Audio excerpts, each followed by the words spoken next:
찾으셨으면 우리 천천히 한 목소리로 합독하겠습니다. 예수께서 성전에서 나아가실 때 제자 중 하나가 이르되 선생님이여 보소서 이 돌들이 어떠하며 이 건물들이 어떠하니까. 예수께서 이르시되 내가 이 큰 건물들을 보느냐. 돌 하나도 돌 위에 남지 않고 다 무너뜨려지리라 하시니라.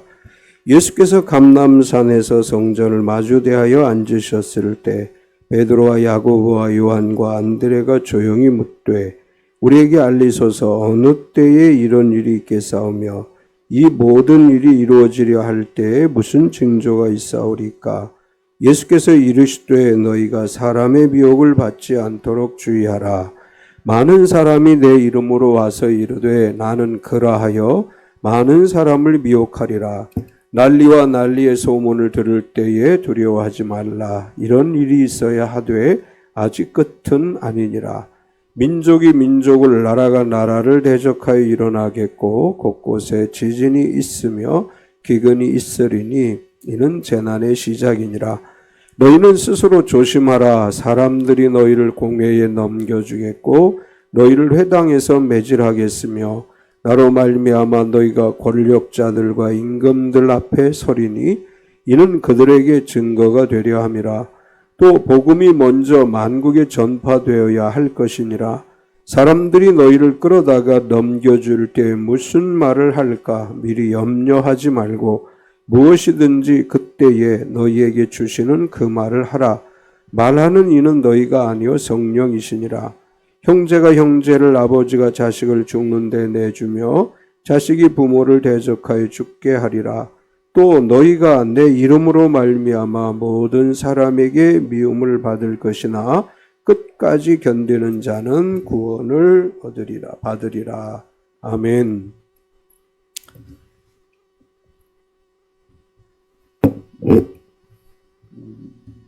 마가복음 13장은 예수님께서 예루살렘 성전이 무너질 것이다 라고 하는 이제 예언의 말씀을 하시게 되는데, 사실은 이제 그 뒤에 종말에 관한 이야기를 또 하죠. 그래서 마가복음 13장 1절에서 13절까지는 하나의 주제를 가지고 하나님 예수님께서 말씀하신 것으로 우리가 이렇게 볼 수 있는데, 크게 보면 종말이라고 하는 주제이고 작게 보면 예루살렘 성전 붕괴와 종말의 때에 관한 징조, 이렇게 두 가지로 나누어집니다. 사실은 예수님께서 제자들이 예루살렘 성전이 어떻게 되겠습니까? 라고 물었을 때 성전이 무너질 것이다 이렇게 말씀하시면서 제자들이 물어봐요. 그럼 어느 때 이런 일이 일어날까요? 그때 예수님이 하시는 말씀은 종말에 대한 징조들입니다. 이 예루살렘 성전의 파괴와 그리고 종말의 때는 시대적으로 많이 차이가 나는데 예수님께서는 예루살렘 성전이 무너질 것을 말씀하시고 종말에 대해서 이야기를 했습니다. 큰 관점에서 보면 예루살렘 성전의 무너짐과 종말은 하나의 주제라고 할 수 있고, 또 이것을 나누어서 보면 성전이 무너진 것과 종말에 관한 분리된 이야기다 이렇게 또 볼 수도 있습니다. 이 두 가지 이야기를 기록하면서 예수님께서 하신 말씀은 어떠한 상황에서도 끝까지 견디는 자가 되라 이렇게 말씀을 하십니다. 우리가 살다가 보면 우리의 믿음이 시험을 받을 때도 있고 우리의 믿음을 지키기에는 여러 가지 어려운 상황들이 우리 앞에 놓일 때가 있습니다. 이런 상황 속에서도 믿음을 잃지 말고 잘 지켜야 한다. 이것이 오늘 예수님께서 우리에게 하시는 말씀인데, 오늘 본문을 통해서 우리가 첫 번째로 들을 수 있는 말씀은 다 무너지리라 이렇게 말씀합니다. 첫 번째 이야기는 성전에 대한 미래에 대해서 예언하시는 말씀인데, 예수님이 예루살렘에 입성하셔서 일주일간 마지막 공생의 마지막 그 한 주간을 지내시면서 낮에는 이제 성전에 들어가서 말씀을 가르치시는 것으로 사역을 일주일간 진행을 하십니다. 오늘 본문의 이야기도 성전에서 말씀을 가르치고 나올 때 제자 중 하나가 이렇게 물어봐요. 선생님, 이 돌들이 어떠하며 이 건물이 어떠하겠습니까? 제자의 질문은 성전이 어떻게 될까요? 다르게 표현하면 이 건물, 즉 성전이 어떻게 되겠습니까? 라고 하는 질문이죠. 1절을 보면 예수께서 성전에서 나아가실 때에 제자 중 하나가 이르되 선생님이여 보소서 이 돌들이 어떠하며 이 건물들이 어떠하니까. 마가복음은 이렇게 기록한 반면에 누가복음에 보면 조금 다르게 기록되어 있습니다. 누가복음 21장 5절에 보면 어떤 사람들이 성전을 가리켜 그 아름다운 돌과 헌물로 꾸민 것을 말하며 예수께서 이르시되, 이제 마가복음의 뉘앙스와 누가복음의 뉘앙스가 좀 차이가 나는데 누가복음에서는 질문의 의도가 이런 거예요. 예수님, 이 성전 아주 멋있지 않나요? 아주 멋있는 돌로 지어졌고 또 이 안에 정말 멋있게 잘 만들어져 있지 않나요? 화려하게 꾸며져 있지 않나요? 이렇게 말하면서 이 성전은 어떻게 될까요? 이렇게 질문을 한 것입니다. 이것은 예수님 당시에 유대인들은 이 예루살렘 성전을 매우 자랑스럽게 생각을 했다는 거예요. 우리가 예루살렘 성전을 이야기할 때 제1성전 그러면 솔로몬 성전을 이야기하는 거죠. 솔로몬이 지은 성전을 제1성전이라고 하고, 이 솔로몬 성전은 바벨론의 느부갓네살에 의해서 완전하게 파괴를 당합니다. 그리고 70년이 지나고 바벨론 포로에서 돌아온 유대인들이 다시 성전을 재건하는데 그 성전을 우리는 뭐라고 부르느냐 하면 제2성전이라고 하지 않고 수룹바벨 성전이라고 표현을 합니다. 수룹바벨이 무너진 성전을 다시 지었습니다. 그런데 이 수룹바벨이 지은 성전도 로마에 의해서 파괴가 돼요. 완전히 무너져 버립니다. 그 세 번째 제3성전이라고도 이야기하고 일반적으로 헤롯 성전이라고 얘기를 해요. 헤롯이 성전을 다시 수축 짓게 되는데 수룹바벨이 지었던 성전이 무너진 터 위에 다시 헤롯이 성전을 짓습니다.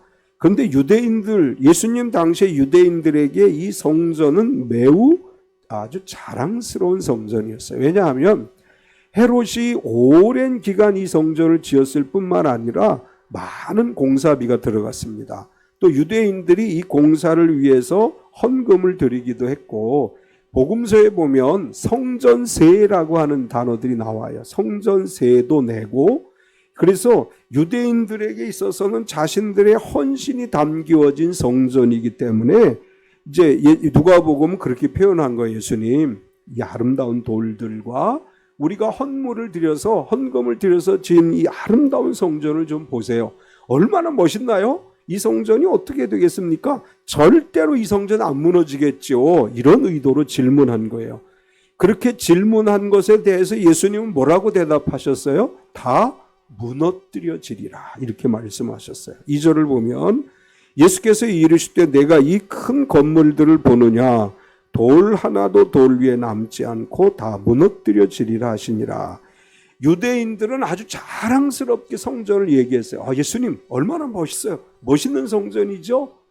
그랬더니 예수님 뭐라고 말씀하셨느냐 하면 이 건물들, 이 성전은 돌 하나도 돌 위에 남지 않고 다 무너뜨려질 것이다. 이제 이 당시에 성전은 돌로 지었는데 돌이 완전히 다 무너져 내린다는 얘기. 돌 위에 돌이 남지 않는다는 건 완전한 파괴를 얘기합니다. 역사적으로 보면 AD 70년에 로마의 티티누스 장군이라고 하는 사람에 의해서 예루살렘 성전 돌 위에 돌 하나도 남지 않고 다 무너져 버려요. 예수님이 예언하신 대로 그 예루살렘 성전은 무너져 버립니다. 예수님께서 그 제자가 질문한 의도, 이 아름다운 성전이 어떻게 될까요? 예수님, 다 무너져 버릴 거야. 왜 그러면 하나님의 성전이 무너지는 건가? 유대인들이 생각하기에 하나님의 성전은 안 무너진다고 생각을 했어요. 이 포로 바벨론에게 의해서 멸망당하기 전에 예레미야 선지자 시대에도 예레미야는 멸망을 이야기하지만 유대인들은 절대로 그런 일이 일어나지 않을 거다. 하나님이 세우신 성전, 하나님의 성전이 어떻게 무너지느냐, 이렇게 생각을 했지만 결국 다 무너져 버렸어요.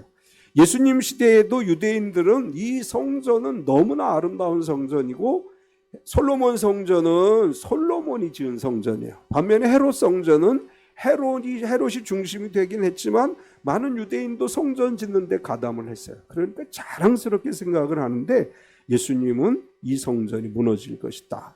여기에서 예수님이 우리에게 들려주는 메시지는 뭐냐 하면 건물이 중요한 것이 아니다. 이 말씀을 하시는 거예요.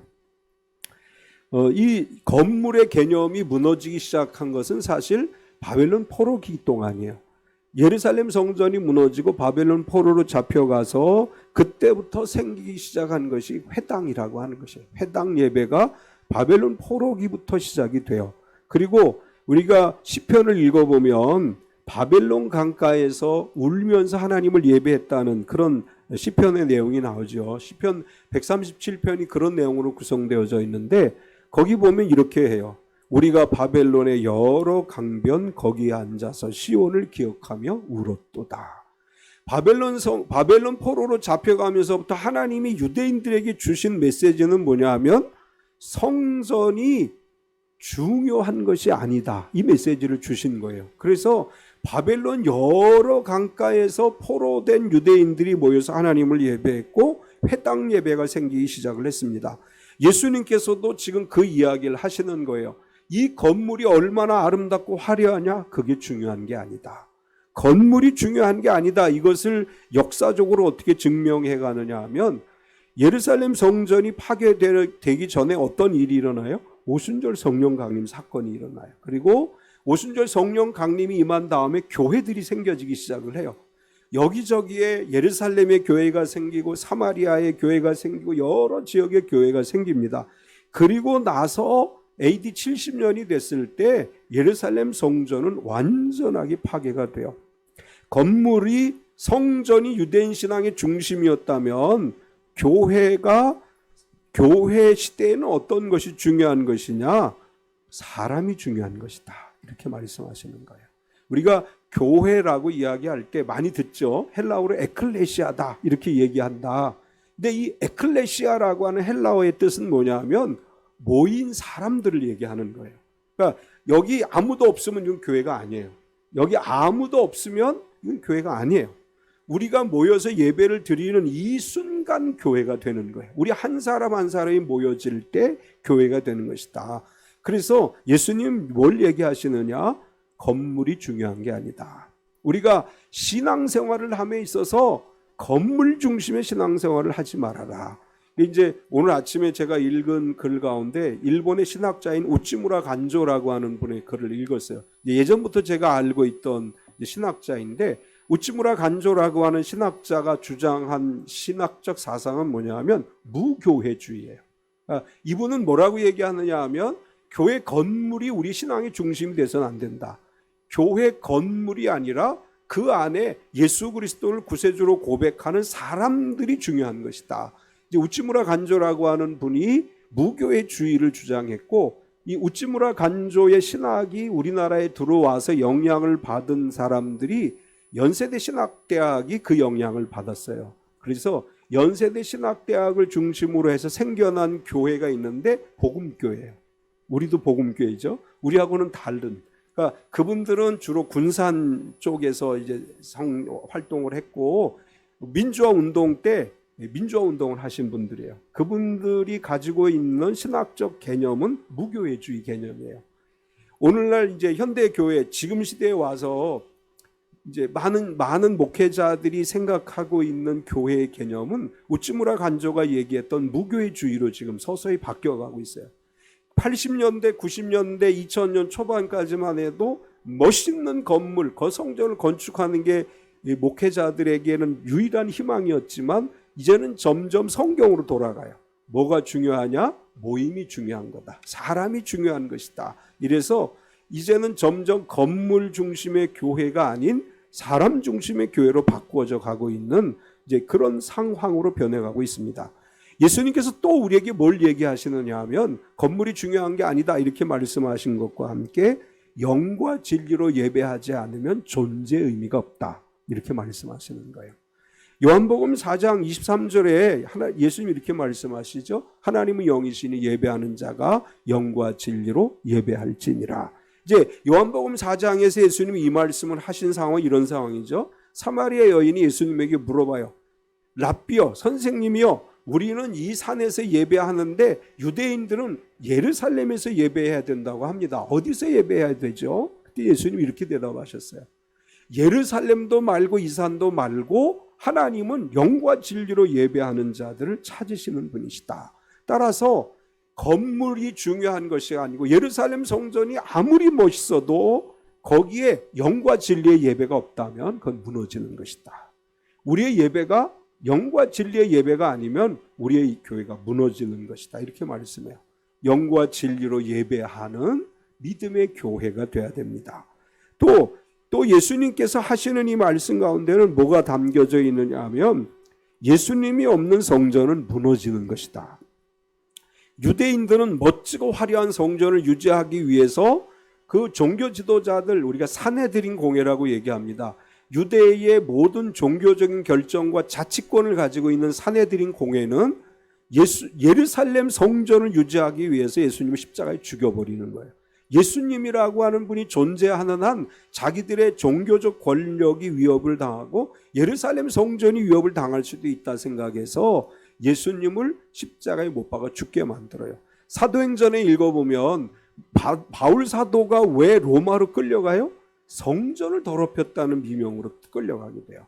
유대 종교 지도자들은 이 멋있는 성전을 유지하기 위해서 예수님도 십자가에 못 박아 죽여버리고 사도 바울도 로마 황제에게 끌려가서 재판을 받게 만들어요. 그들은 예수님이 없는 거예요. 예수님께서는 지금 이런 이야기를 우리에게 들려주고 있습니다.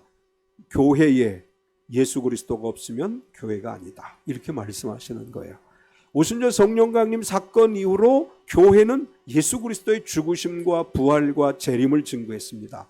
교회의 핵심은 뭐예요? 예수 그리스도가 우리의 구세주이심을 믿는 거예요. 예수 그리스도는 죽으시고 부활하셨음을 믿는 것입니다. 예수 그리스도는 다시 오십니다. 이 믿음이 없는 교회는 무너지게 돼 있어요.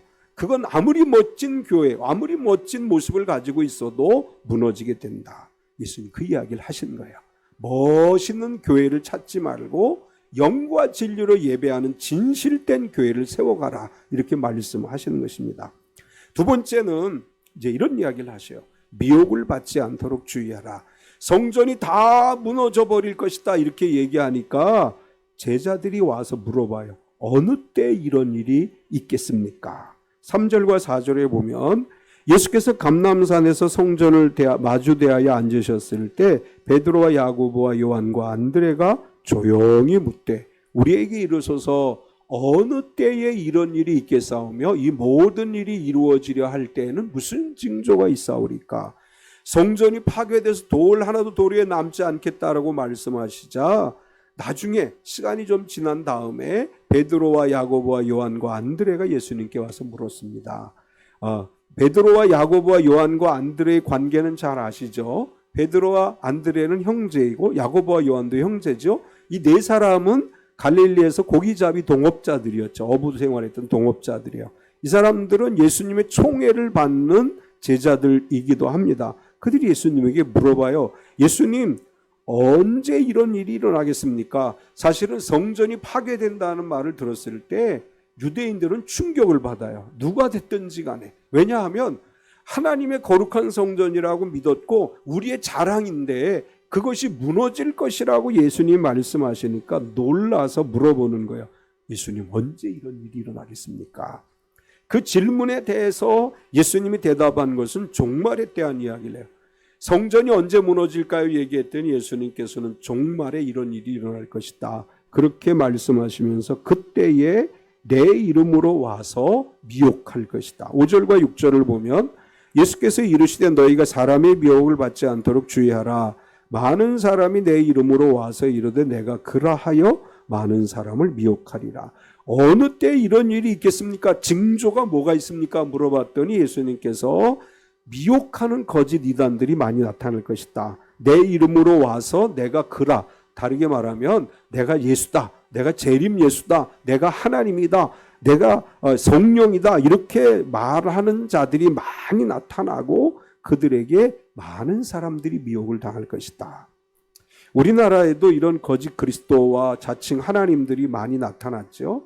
대표적으로 통일교 문선명이가 내가 하나님이다. 문선명이 죽으니까 문선명의 부인이었던 한학자가 아니다. 원래는 내가 하나님이었다. 그리고 다섯째 아들인가 여섯째 아니다. 내가 아버지의 뒤를 이은 하나님이다. 그리고 싸우고 있어요. 자기들이 하나님이라고 얘기해요.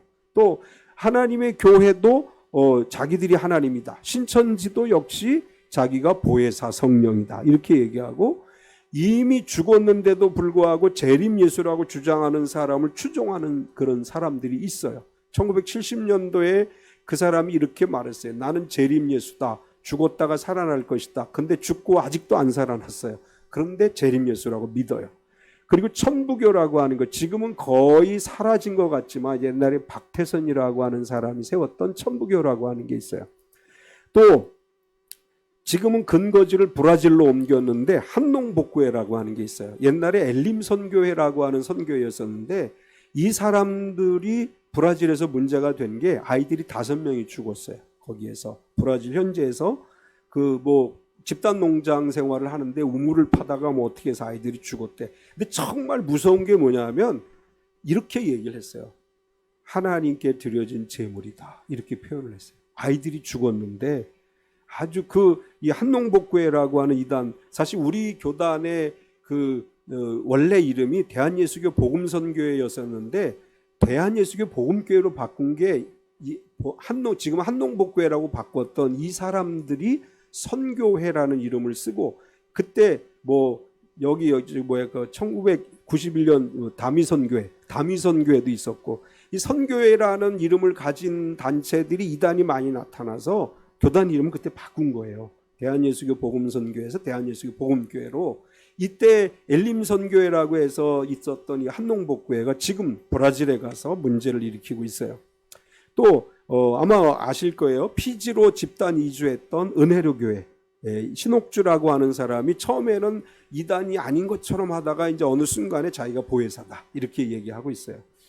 그 외에도 많은 이단들이 우리나라에도 나타났죠. 그런데 불행하게도 이런 사람들에게 속아 넘어가서 재산도 다 거기다 바치고 이렇게 집단으로 브라질에 가서 지금 브라질 농장에서 노동하고 있고, 피지에 끌려가서 피지에서도 거기서 노동하고 있고, 이런 이단들에게 속아 넘어가지 말라 이렇게 말씀하셔요. 마지막 때가 되면 이런 것들이 굉장히 많이 생겨날 것이다. 그러니까 너희가 그런 유혹에 넘어가지 말아라.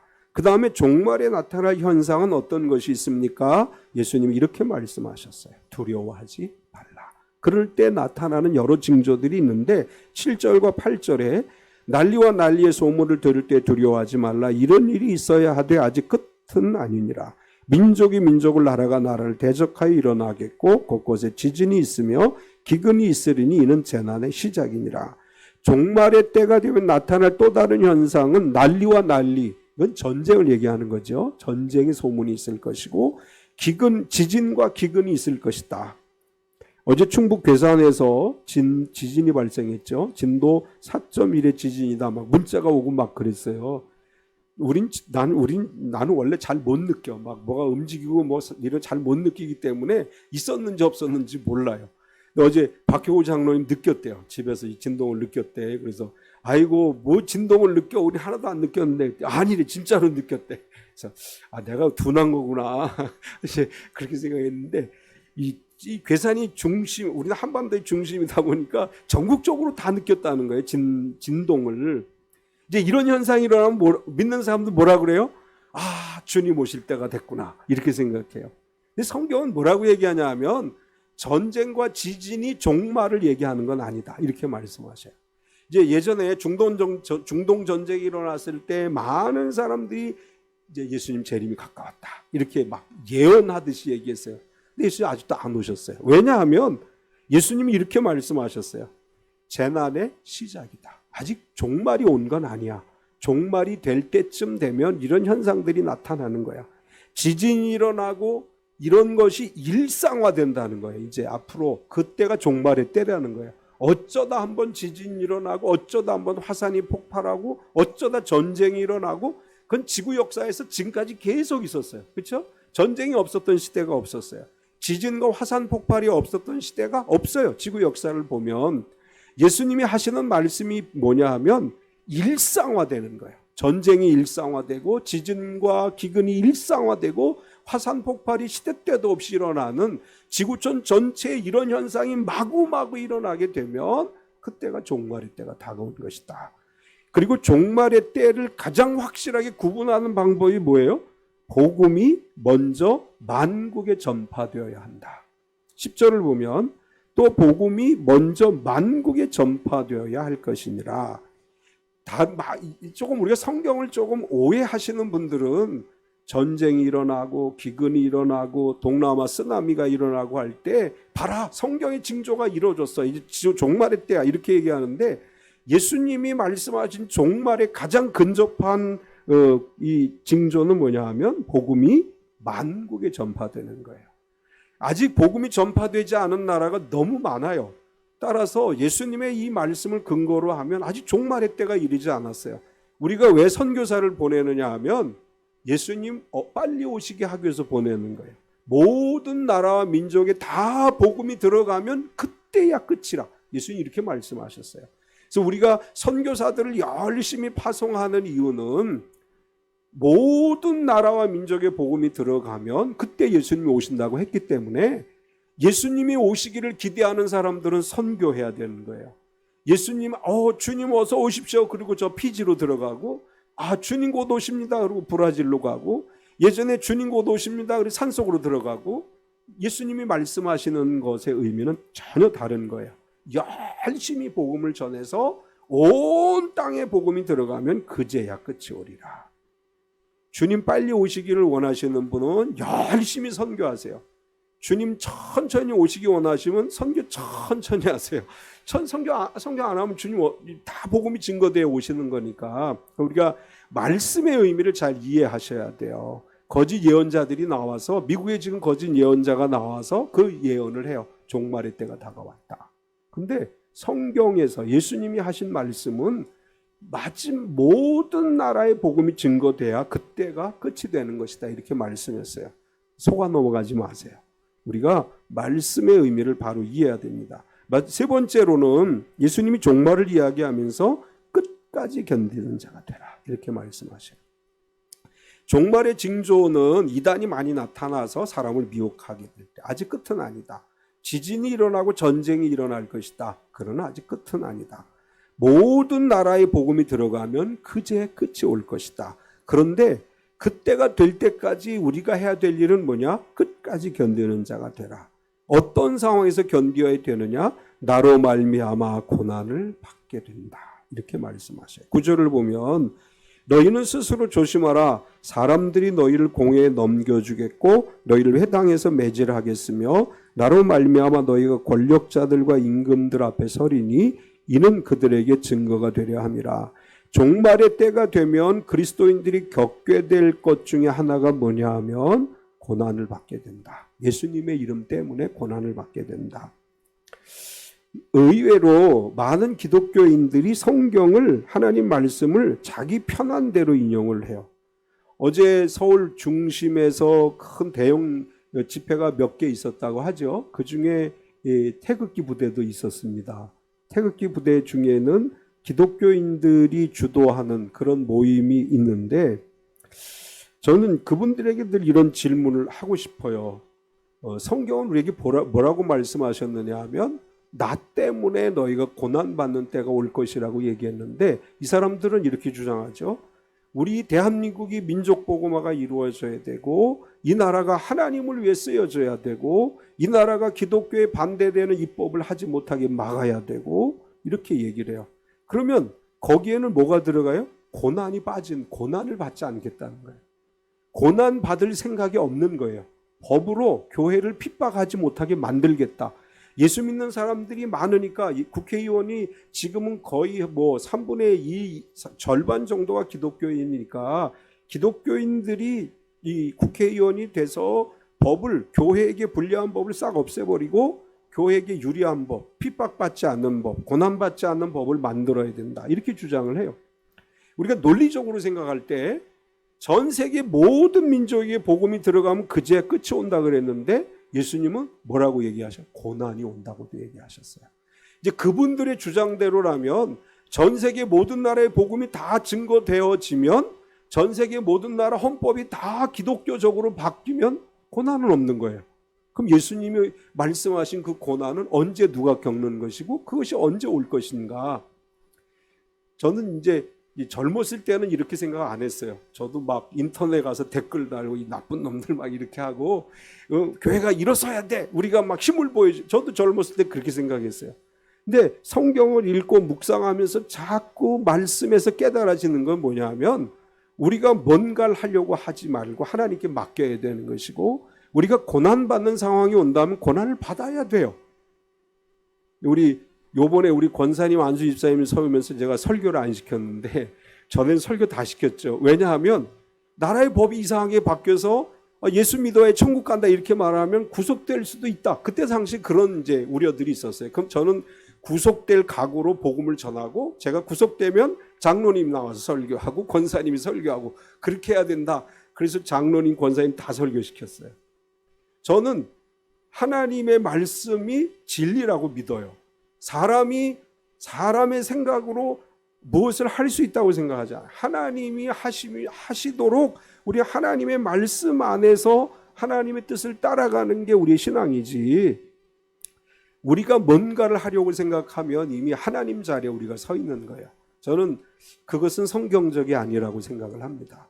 우리가 고난을 당해도 우리가 피해를 입어도 우리가 박해를 받아도 그것이 하나님의 뜻이라면 그것을 감당할 수 있는 믿음을 가져야지 우리의 힘으로 뭔가를 하려고 하는 것은 성경적인 개념이 아니다. 예수님께서 너희가 고난을 당할 거야. 그러나 뭐라고요? 두려워하지 말아라. 이렇게 말씀하셨어요. 그리고 또 뭐라고 얘기하셨느냐 하면 너희에게 주시는 말을 하라. 11절을 보면 사람들이 너희를 끌어다가 넘겨줄 때 무슨 말을 할까 미리 염려하지 말고 무엇이든지 그때 너희에게 주시는 그 말을 하라. 말하는 이는 너희가 아니요 성령이시니라. 고난을 피하려고 하지 말고 두려워하지 말고 하나님께 모든 걸 맡기면 성령이 고난받는 너희가 무슨 말을 해야 될지 알려주실 것이고 그 말씀으로 고난을 이기게 하실 것이다. 이렇게 말씀합니다.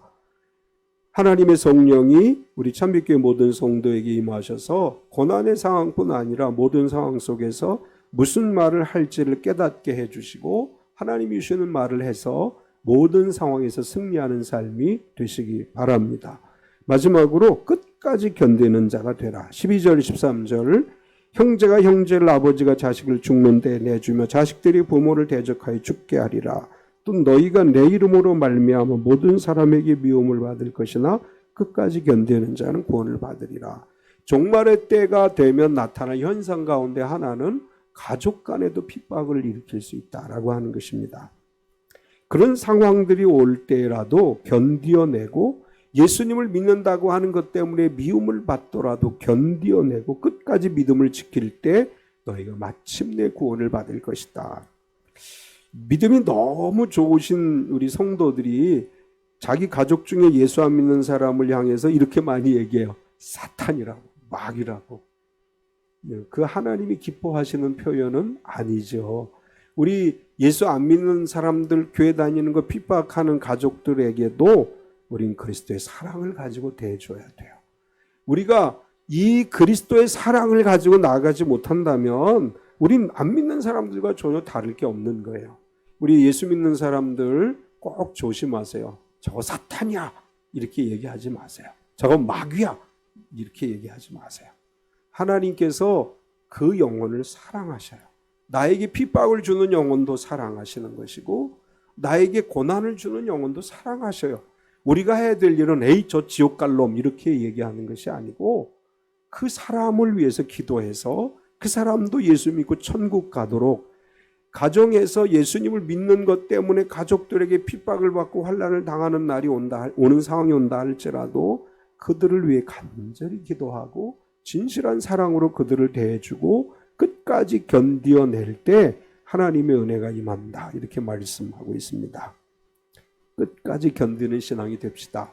조금만 어려워도 불평했던 광야의 이스라엘이 아니라 어떤 어려움이 와도 참고 견디어냈던 사도 바울과 같이 밤모섬에 갇혀서도 하나님이 무엇을 원하시는지를 기록했던 요한 사도와 같이 끝까지 견디는 자가 돼서 마지막 때까지 그 믿음을 지킴으로 구원받은 성도, 하나님이 주시는 하늘의 은총을 누리는 성도가 되시기를 축원합니다. 우리 시간 같이 한번 기도하겠습니다. 주님, 우리 시대에 거짓 가르침에 미혹당하지 않게 하시고 또 우리가 겪는 모든 상황들 속에서 언제나 도우시는 성령이 주시는 말을 하게 하시고 정말 우리에게 어떤 상황이 오더라도 우리가 믿음을 잃지 않고 잘 지켜나가게 하옵소서. 또 언제나 성령 안에서 우리가 이기고 승리하는 삶을 살아가게 하옵소서. 같이 한번 통성으로 기도하겠습니다. 할렐루야. 거룩하신 하나님 감사합니다. 우리가 언제나 주님 바라보고 의지하는 가운데 살아가기를 원합니다. 우리가 이 땅 살아가는 동안 우리 마음대로 우리의 생각대로 살아가는 것이 아니라 성경이 우리에게 뭐라고 말씀하시는지를 깨닫고 성경이 말씀하시는 대로 살아가는 믿음이 되게 하여 주시옵소서. 예수님께서 하신 말씀을 늘 기억하게 하시고 성경에 기록되어진 말씀을 늘 기억하게 하시고 성경이 말씀하시는 것대로 우리가 살아가는 신앙이 되게 하셔서 하나님의 은혜를 누리며 하나님의 복을 누리는 삶이 되어지게 하여 주시옵소서. 우리가 우리의 뜻대로 살아가는 것이 아니라 하나님 뜻대로 살아가게 하시고 우리의 생각대로가 아닌 하나님의 생각대로 하나님의 방법대로 살아가게 하여 주시옵소서. 하나님, 우리에게 때에 따라 맞는 말을 할 수 있는 성령의 지혜를 주시옵소서. 우리가 무슨 말을 할까 어떻게 말할까 염려하지 않고 하나님이 주시는 말을 하게 하시고 하나님이 깨닫게 하시는 말을 하게 하시며 하나님이 원하시는 말을 하는 삶이 되어지게 하여 주시옵소서. 언제나 하나님께 나의 삶을 맡기게 하시고 언제나 하나님이 원하시는 길로 하나님이 원하시는 방법으로 살아가는 삶이 되게 하여 주시옵소서. 사랑하는 하나님, 우리 참빛교회 모든 성도들 한 사람 한 사람을 지켜주시고 하나님 은혜의 장조 안에 붙들어 주셔서 매일매일의 삶 가운데 하늘의 은총을 누리게 하여 주시고 하나님이 주시는 진정한 복을 누리며 살아가는 삶이 되어지게 하여 주시옵소서. 진실로 주님만 바라봅니다. 주님만 의지합니다. 주님의 임재하심 앞에 우리가 서길 원합니다. 주님 역사해 주시고 우리 가운데 함께하여 주시옵소서. 하나님, 우리가 말씀에 따라 살아가게 하여 주시옵소서. 우리의 생각을 내려놓게 하시고 하나님이 무엇을 원하시는지를 분별하게 하시고 하나님 뜻 안에 살아가는 삶이 되게 하여 주시옵소서.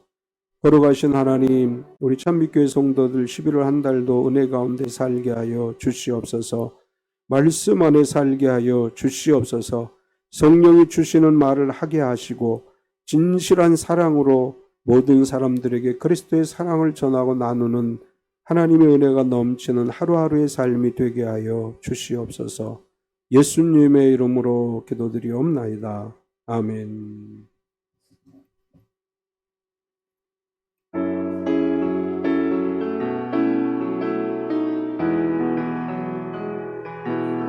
근심 걱정하도 어려운 일 당해도 걱정 말아라. 주 너를 지키리. 위험한 일 당해도 슬픈 일이 와도 걱정 말아라. 주 너를 지키리. 주 너를 지키리. 우리 목사님 말씀 기억하시면서 앞뒤 옆 사람을 손을 뻗어서 축복하겠습니다. 한 주간 믿음으로 승리하세요. 그의 평화 속에 유하라. 그분의 영원 속에 자유하라. 주 지키리. 주님의 사랑 속에 거하라. 그의 평화 속에 유하라. 그분의 영원 속에 자유하라. 주 지키리.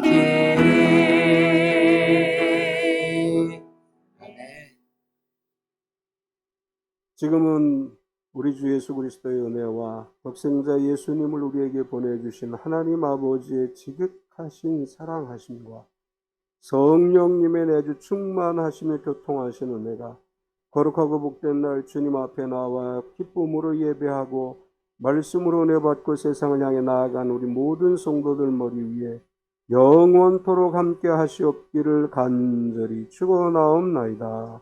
아멘.